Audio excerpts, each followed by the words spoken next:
Idol, advice naman dyan para sa mainitan ng ulo or very emotional na tao. Kasi kunwari, na-trigger tayo, kinat tayo sa pagmamaneho, o may sinabi hindi maganda, or may sinabi sila na na-touch yung past natin, na na-hurt tayo. Give it 90 seconds, mawawala na yan. It's a chemical reaction ng body natin. Ngayon, pag inulit-ulit mo yung magiging sagot mo or ano yung mga scenarios, pinapatagal mo siya sa brain mo, ikaw niya, kasalanan mo yun. Dapat you should move on. Hindi nila siguro sinasadya na matrigger, or kung sinasadya man nila, kaya tayo nasaktan kasi napagdaanan natin yun ng hindi maganda, ng medyo bata-bata pa tayo or earlier stages ng buhay natin.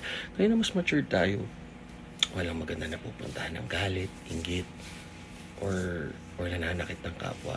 So kung wala tayong magandang masasabi, tapos hindi naman constructive, let's keep our mouths shut, di ba? Let's spread good vibes and positivity. Hilahin natin pataas, maging successful ang kapwa natin. Tama kayo, mali ako, not your Dr. Do. Happy, healthy guys, and always pray. God bless.